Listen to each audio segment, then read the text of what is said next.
Hello friends, welcome to aspirant vision Nashik. आज हम बात करने वाले हैं अल्फा न्यूमेरिक टॉपिक के बारे में। ये आपका सबसे फर्स्ट लेक्चर है, ठीक है। अल्फा न्यूमेरिक सीरीज क्या होता है, ये रीजनिंग का फर्स्ट टॉपिक है। पहले इसके बारे में समझ लेते हैं कि इसका वेटेज क्या होता है, ठीक है। तो बैंकिंग सेक्टर एग्जाम्स की अगर बात की जाए तो बैंकिंग सेक्टर एग्जाम का, चाहे क्लैरिकल का एग्जाम हो या फिर पीओ का एग्जाम हो, दोनों में ही इसके क्वेश्चन पूछे जाते हैं, ठीक है। वेटेज देख लेते हैं कि यस वेटेज किस तरीके से डिवाइड होता है। अगर क्लैरिकल की बात की जाए तो क्लैरिकल में 2 to 3 क्वेश्चंस आते हैं। ये क्वेश्चंस की मैं बात कर रही हूँ, ठीक है। और एक क्वेश्चन आपका होता है 5 मार्क्स का।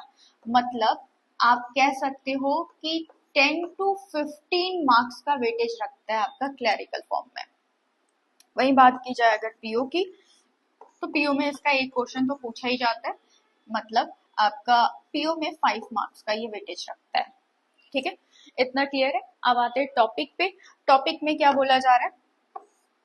टॉपिक में जैसे आपका टॉपिक का नाम है अल्फा न्यूमेरिक, तो अगर बात की जाए अल्फा अल्फा अल्फाबेट से क्या समझते हो। यहाँ पर अल्फाबेट से मतलब है एबीसीडी, जो अल्फाबेट्स आप देखते हो, ठीक है।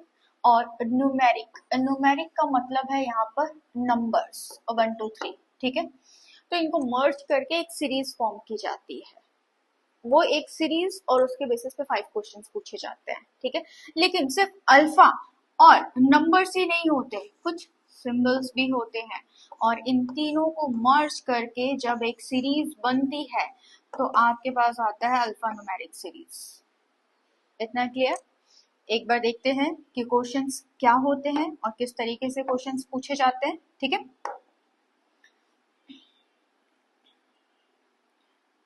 जैसे मैंने आपको बोला था कि ये सभी बैंक सेक्टर्स के एग्जाम में पूछे जाते हैं, तो आईबीपीएस और एसबीआई, आरआरबी, सभी में आपको पूछा जाता है। मेंस में भी इसका वेटेज होता है, बट मेंस में जो ये पूछे जाते हैं question directly alpha numeric base पे नहीं होते।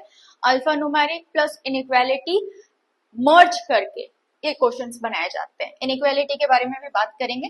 फिलहाल के लिए हम आते हैं डायरेक्ट टॉपिक पे। ये आपके पास एक सीरीज है, ठीक है। सीरीज आपको दिख रही है। जैसे मैंने आपको बताया था, कुछ नंबर्स, कुछ अल्फाबेट्स और कुछ सिंबल्स, उनको मर्ज करके एक सीरीज फॉर्म की जाती है और इसके बेसिस पे इस तरीके से क्वेश्चंस पूछे जाते हैं। बहुत ही इजी होता है, लोड लेने की जरूरत नहीं है। हम शॉर्टेस्ट वे में सीखेंगे कि ये इसको फास्टेस्ट वे में कैसे किया जा सकता है, ठीक है। तो सबसे पहले रीड करते हैं फर्स्ट क्वेश्चन। फर्स्ट क्वेश्चन इसी सीरीज पे पूछा जाएगा, ठीक है। आपको हर क्वेश्चन के लिए अलग अलग सीरीज नहीं दी जाएगी। यही एक सीरीज है जिसके बेसिस पे आपको 5 क्वेश्चन पूछे जाएंगे। फर्स्ट क्वेश्चन आपसे क्या बोला जा रहा है। If all the vowels are skipped from the series, अगर इस सीरीज से सारे के सारे वॉवल्स हटा दिया जाए तो आगे क्या बोला जा रहा है। Then which of the following will be third left to the 10th element from the right end, ठीक है। अब बच्चे क्या करेंगे, सबसे पहले जिन्होंने, जो फ्रेशर्स होंगे, वो क्या करेंगे, राइट एंड से पहले 10th एलिमेंट काउंट करेंगे। मतलब ये आपका राइट साइड है, यहाँ से 10th काउंट करेंगे, फिर उसके लेफ्ट में जा करके थर्ड काउंट करेंगे। ये बहुत ज्यादा टाइम वेस्टिंग हो जाएगा, ठीक है। हमें क्या करना है, सबसे पहले देख लेते हैं वॉवल्स। आई होप वॉवल्स के बारे में सभी को इन्फॉर्मेशन होगी। फिर भी एक बार मैं इंट्रोड्यूस कर देती हूँ कि यस वॉवल क्या होता है। ए, ई, आई, ओ, एन, यू, ये आपके पास 5 वॉवल्स होते हैं, ठीक है। इन्हीं वॉवल्स के बारे में बात की जा रही है। उससे पहले कुछ इंपॉर्टेंट नोटेशन क्या होते हैं जिसकी इंफॉर्मेशन आपके पास होनी चाहिए। बात की जाए डायरेक्शन, यहाँ पर आपको दिखाई दे रहा है ना कि लेफ्ट और राइट के बारे में बात की जा रही है, तो इन डायरेक्शंस के बारे में वो क्या बोलते हैं, वो एक बार हम शॉर्ट वे में देख लेते हैं। जब भी डायरेक्शंस के बारे में बात की जाएगी, ठीक है, जरा ध्यान से समझिएगा। अगर आपके पास सेम डायरेक्शन होगा, सेम डायरेक्शन से क्या मतलब है, सेम डायरेक्शन से मतलब है कि अगर आपके पास लेफ्ट एंड लेफ्ट होगा, ठीक है, या फिर आपके पास राइट एंड राइट होगा, जब भी लेफ्ट और लेफ्ट या फिर राइट और राइट होगा, ये दोनों सेम डायरेक्शन है ना, तो वहां पर हमें क्या करना होगा, वहां पर हमें माइनस करना होगा, ठीक है।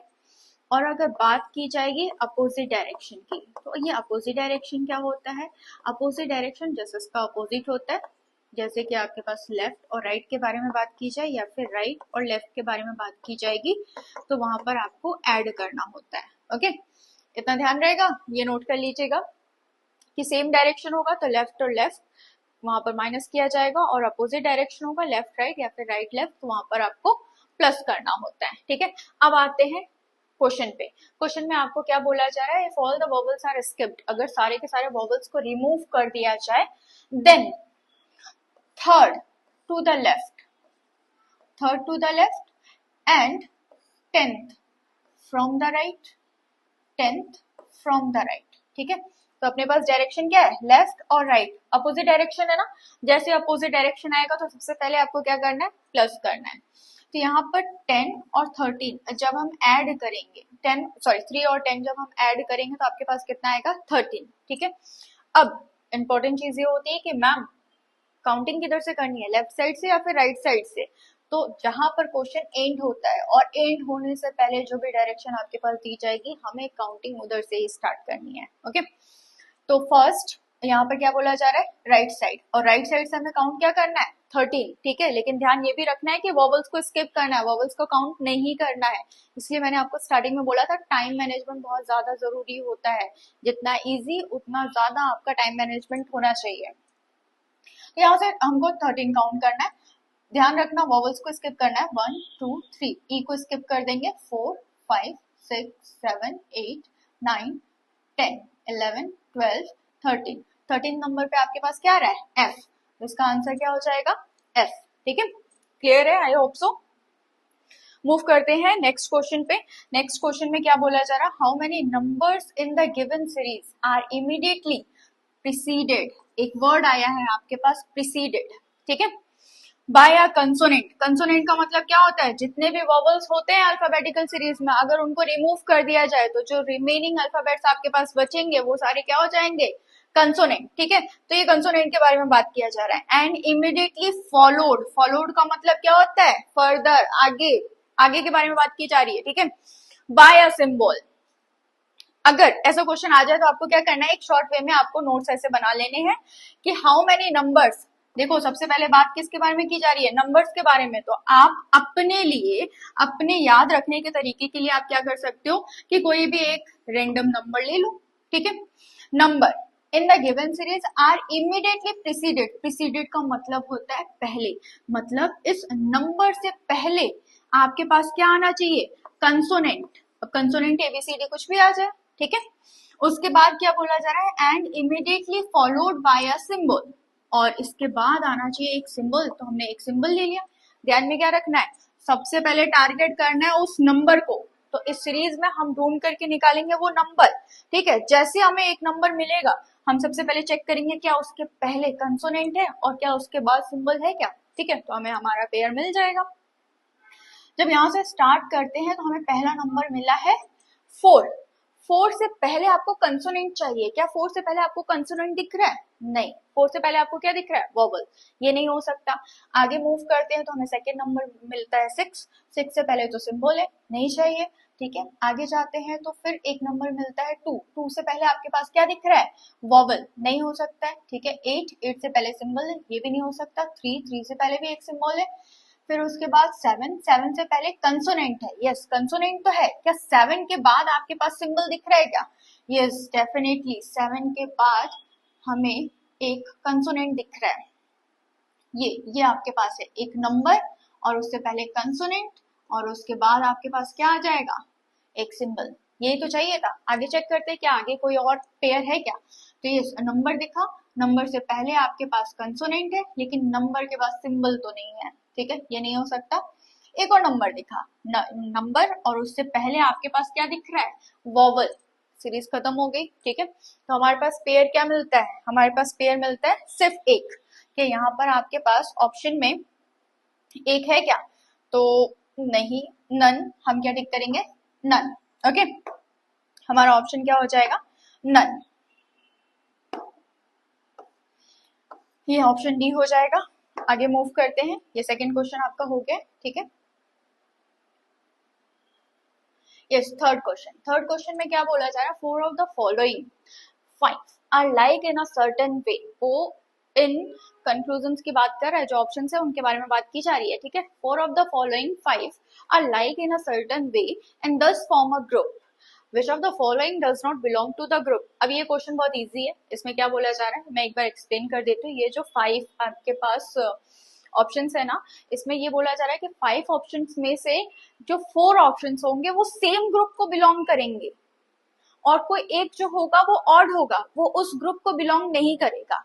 कैसे चेक करेंगे? बाय ऑप्शन चेक करेंगे। फर्स्ट ऑप्शन आपके पास क्या है? 4 एम्फिसेंट यू, ठीक है। तो यहाँ पर आपके पास है 4,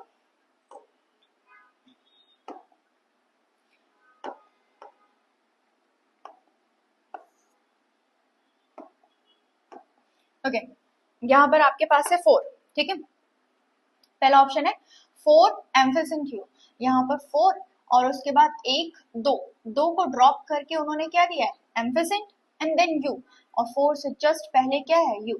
एक चीज ये समझ में आई है कि जो ऑप्शन है 4, मतलब जो फर्स्ट ऑप्शन है उसमें पहला नंबर है या फिर कोई भी एलिमेंट हो, जरूरी नहीं कि नंबर ही हो, कोई भी एलिमेंट हो, ठीक है। तो 4 है और उसके बाद उन्होंने 2 एलिमेंट को ड्रॉप करके तीसरा वाला एलिमेंट लिया है, ठीक है। ये नेक्स्ट एलिमेंट दिख रहा है एम्फिसेंट, यहाँ पर रखा है, और उसके बाद यू लिया है। जो यू है वो 4 से जस्ट पहले आता है। तो ये चीज आपको समझ में आई कि ग्रुप किस तरीके से फॉर्म किया जा रहा है, ठीक है। इसमें तो ये है। सेकंड में देखते हैं, आपके पास एक नंबर है, नंबर क्या है? 6 है, तो 2 को ड्रॉप करेंगे तो अपने पास क्या है? y, यस y यहाँ पर दिख रहा है, और 6 से जस्ट पहले आपको क्या दिख रहा है? ब्रैकेट, वो भी है, मतलब ये दोनों तो सेम ग्रुप से बिलोंग करते हैं। आगे चेक करते हैं, आगे क्या है? यहाँ पर है 7, तो आगे बढ़ते हैं, तो यहाँ पर मिला हमें 7, 2 को ड्रॉप किया तो हमें ये डिफरेंस का साइन मिल गया, मतलब 7 और डिफरेंस का साइन मिल गया, और उसके 7 से पहले जस्ट p मिल रहा है क्या? तो यस डेफिनेटली मिल रहा है, ये भी सेम ग्रुप को बिलोंग कर रहा है। नेक्स्ट क्या है आपके पास? 9EH, okay. तो यहाँ पर है आपके पास 9, 2 को ड्रॉप किया तो E और 9 से पहले H, डेफिनेटली ये भी बिलोंग कर रहा है। तो अब मुझे ये समझ में आ गया कि ये मुझे लास्ट वाला चेक करने की जरूरत ही नहीं है, यही अपना आंसर है, ठीक है। हमसे क्या बोला जा रहा था? 5 ऑप्शंस जिसमें से 4 क्या होंगे? सेम ग्रुप को बिलोंग करेंगे। कंटिन्यूसली 4 ऑप्शन ऐसे हैं जो कि सेम ग्रुप को बिलोंग करे, इसका मतलब सबसे ऑड पेयर क्या होगा? यही तो होगा। आपके सेटिस्फेक्शन के लिए एक बार हम इसको चेक कर लेते हैं। पहला नंबर क्या दिया जा रहा है? 15E, ठीक है। तो अगर यहाँ पर 1 लेंगे तो 2 को ड्रॉप करके यहाँ पर तीसरा वाला आना चाहिए था ना।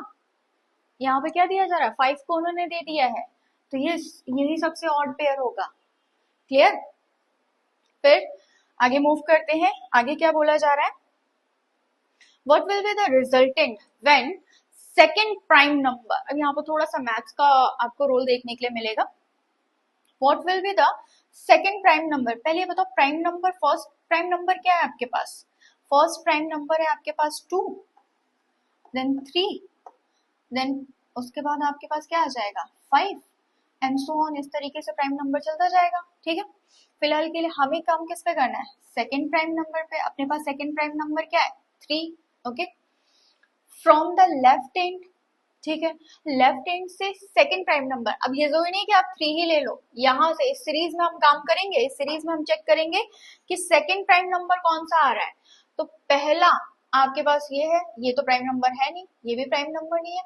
आगे बढ़ते जाते हैं, तो ये 2 जो है वो फर्स्ट प्राइम नंबर है, ओके। फिर आगे हम मूव करते हैं, तो ये सेकंड प्राइम नंबर हमको क्या मिल गया? 3, ओके।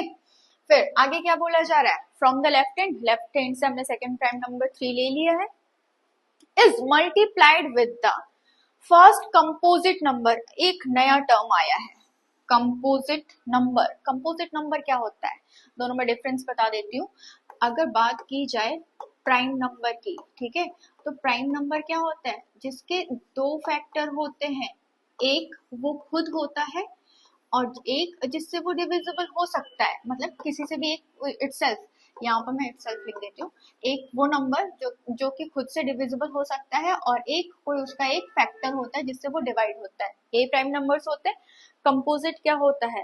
कंपोजिट के बारे में अगर बात की जाए तो कंपोजिट नंबर ऐसे होते हैं जिसके फैक्टर्स 2 से ज्यादा होने चाहिए, ओके।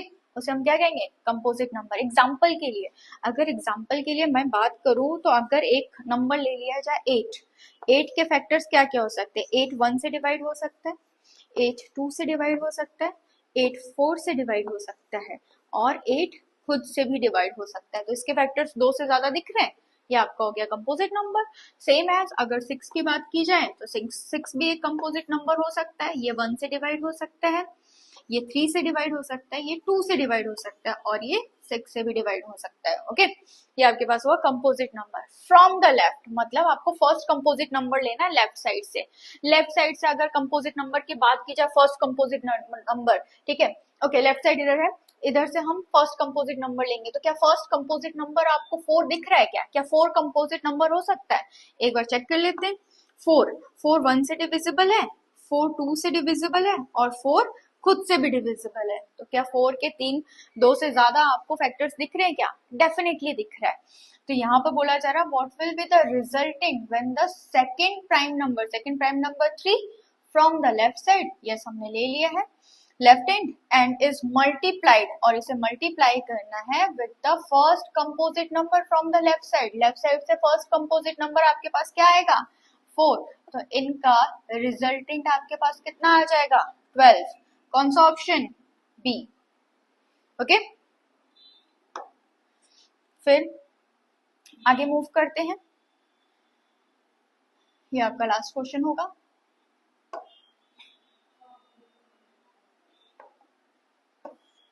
देख लेते हैं यहाँ पर क्या बोला जाए। विच of the following meaningful word can be formed using the letter that comes between second even number, okay, from the left hand and fourth odd number from the right hand। यहाँ पर बोला जा रहा है आपको मीनिंगफुल वर्ड्स बताना नहीं, meaningful word can not be formed, meaningful word नहीं बनने चाहिए, ठीक है। Using the letter that come between second even number from the left hand ये है, यहां से सेकेंड इवन नंबर क्या होगा? First even number 4, second even number क्या है? 6, ठीक है। यहाँ पर हमने 6 लिया, मैं यहाँ पर मार्क कर देती हूँ कि हमें 6 से काम करना स्टार्ट करना है, ठीक है। And fourth odd number from the right hand से फोर्थ ऑड नंबर, पहला ऑड नंबर क्या दिख रहा है? 5, सेकेंड ऑड नंबर 1, ओके, ये third, and then fourth, seventh. अब हमें क्या बोला जा रहा है? इन बिटवीन दीज नंबर्स, उनके बीच में जितने भी अल्फाबेट्स आएंगे उनसे मीनिंगफुल वर्ड कौन कौन से फॉर्म नहीं किए जा सकते। पहले देखते हैं कि अल्फाबेट्स हमें मिल क्या क्या रहे हैं। पहला अल्फाबेट आपको क्या मिल रहा है? के। दूसरा क्या मिल रहा है? Y, then A, and then आपके पास है L, G, M and F, P, F and P. कितने? ये अल्फाबेट्स आपको मिल रहे हैं 6 to 7 के बीच में, ठीक है। तो हमसे बोला जा रहा है इन अल्फाबेट्स से कितने मीनिंगफुल वर्ड नहीं बनाए जा सकते हैं। तो बाय ऑप्शन चेक करेंगे। फर्स्ट आपके पास ऑप्शन क्या है? मैप। क्या अपने पास एम, ए और पी है? यस, ये तो बन सकता है, ठीक है। सेकेंड क्या है? पाम, पी, ए, एल और एम, ये भी है, ये भी सेटिस्फाई कर रहा है, ठीक है। थर्ड क्या है? थर्ड आपके पास है ग्लैड। अब मुझे ये देख करके पता चल रहा है कि इन सारे अल्फाबेट्स में सारे के सारे तो अवेलेबल है, बट डी नहीं है। जब डी नहीं है तो ये तो फॉर्म हो नहीं पाएगा, इसका मतलब अपना ऑप्शन क्या हो जाएगा? ग्लैड, ऑप्शन सी, ठीक है। तो आज हमने क्या देखा? अल्फा न्यूमेरिक के एक क्वेश्चन जिसके बेसिस पे 5 क्वेश्चन पूछे जाते हैं, और ये 5 क्वेश्चन 5 मार्क्स का वेटेज रखता है, ठीक है। बहुत इजी, बहुत ही स्कोरिंग ये टॉपिक होता है। जरूरत है तो आपको काम करने की सिर्फ और सिर्फ टाइम मैनेजमेंट में, ओके। तो ये तो हमने एक छोटा सा क्वेश्चन लिया है। फर्दर्स और भी बहुत सारे अच्छे अच्छे क्वेश्चंस बनते हैं जो थोड़ा सा ट्रिकी होते हैं। उन सारे क्वेश्चंस को देखने के लिए आप क्या करोगे कि एस्पिरेंट विजन के वेबसाइट पे आप विजिट कर सकते हो, या फिर ये जो वीडियो है इसके डिस्क्रिप्शन में आपको मिल जाएगा, इसके लिंक्स मिल जाएंगे। आप टेलीग्राम पे भी फॉलो कर सकते हो, व्हाट्सएप कम्युनिटी को फॉलो कर सकते हो, वेबसाइट के थ्रू भी आप कर सकते हो, ठीक है। जो भी आपके डाउट्स वगैरह हो आप कमेंट कर सकते हो, और इस वीडियो को लाइक, शेयर और सब्सक्राइब जरूर करें। Thank you class.